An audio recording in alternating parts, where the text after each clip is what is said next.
Today's QuickCast episode is from the Illinois High School Football Coaches Association Clinic, which was this past January. In this one, Brian Walters, the defensive coordinator for Illinois, talks about the most important down, which he identifies as second down. He's one of the nation's top young coaches and arrived at Illinois following 6 seasons at Missouri, including 3 years as the Tigers' defensive coordinator and 2 years as the co-defensive coordinator. This one is from the Illinois High School Football Coaches Association Clinic. You can see this entire talk where Coach supplements this with video and points out some of the different things they do in these situations. If you go to the show notes, you'll be able to find the links to this individual talk as well as all of the talks at the Illinois High School Football Coaches Association Clinic, which is part of the State Association MegaTicket. Enjoy this one from Coach Walters, second down, the most forgotten down in football. And so I want to talk to you guys about, one of the most forgotten downs in football, and that is second down. Everybody talks about being good on first down so that you can be good on third down. Those are the things that previously, before I got here, I focused on the most. Obviously, you spend a lot of time in what are you doing on P and 10? What is the offensive coordinator showing you he likes to do on first downs based on personnel and where they're on the field. And then obviously you spend a ton of time studying third downs and then trying to get off the field. And so the reality of it is you're going to see first downs the most during the course of the game. You're going to see second down the second most, and then third downs are actually the least. And so our focus on second down this season has large in part led to our success on third down this year. And we were pretty good on third down. So second down, we break it into basically 4 different categories, and we'll get to talking about those. And then I'll kind of go through what we're thinking defensively in these certain scenarios and what we feel like the offense is thinking in these certain scenarios. So to get it started, we're talking about second down, the most forgotten down in football. All right, so 2nd and 1, that's our first category we're talking about, and we call that waist down. And so from an offensive standpoint, we're thinking, really going to get direct runs where they're just trying to get the first down. You might get shot plays, right? That's why they call it waist down, where they feel like they're pretty comfortable in getting a first down on a 3rd and 1 situation if something goes wrong. Or you might get some scheme, some game plan, some situations where they feel like they got to beat on what you're doing defensively, or if they're, just the flow of the game. So defensively, what we're trying to do here is just not give up the big play, live to play another down. And if it's a first down, so be it, but just limiting those yards. Again, it's going to be hard to stop somebody, 2nd and 1, 3rd and 1, and try and get off the field. So just trying not to give up explosive plays here.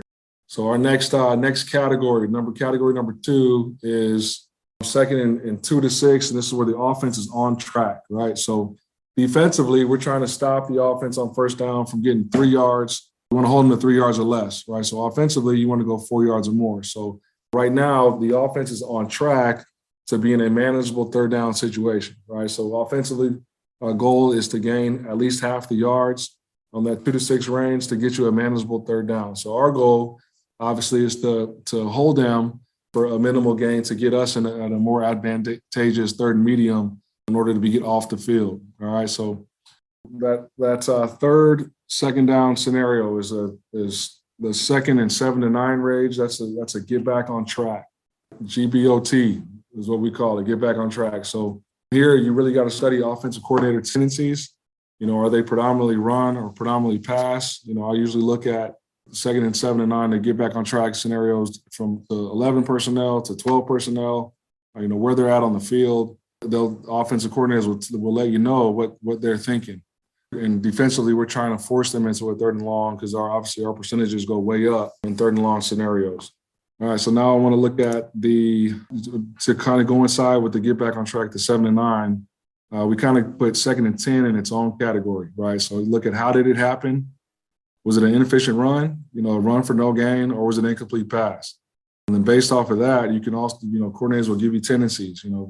It's an incomplete pass that got you to 2nd and 10. Sometimes people like to run the ball, to get you some positive plays. If it was a run, sometimes they like to pass it. Some coordinators all the time on 2nd and 10 would like to throw the ball. So again, these are all things that you study throughout the week in order to get you into a good situation on Saturdays, or in your case, Friday nights. And that last category is the second 11 plus. That's the get back on track extreme. The things that you study in this situation, does the offense treat it like 2 third downs? So they're trying to get, half and half third down calls, or do they run safe plays where there's screens, draws, or schemed up runs?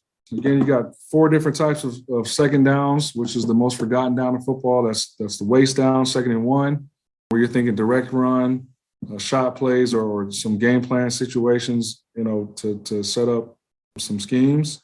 You got the 2nd and 6 where they're on track. They're looking to stay on track with positive gain of at least half the distance. And defensively, we're trying to hold them in that 2nd and 2 to 6 to get to a more advantageous third down.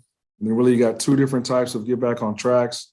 The 2nd and 7 and 9, you're looking at the coordinator numbers and defensive game plan. We're trying to force 3rd and long. And then that 2nd and 10 range, knowing how did it happen? Was it an inefficient run or an incomplete pass? And based on your call off of that. And then the 2nd and get back on track extreme, that 11 plus, where offensively they're treating it like 2 third downs, or they're going to call something safe like a screen, a direct run, or a draw. Coach, one question here says, as a play caller, how do you balance what the data tendencies show versus any gut feelings you personally get? For me personally, the gut feelings go a long way, right? So all throughout the course of the week, you've studied these tendencies and they've sort of been ingrained in your mind. So, you always start off the game, sort of calling it based on those tendencies, right? But, if you feel something different, there's a reason why. And in my opinion, if you're having those feelings, you need to adhere to those.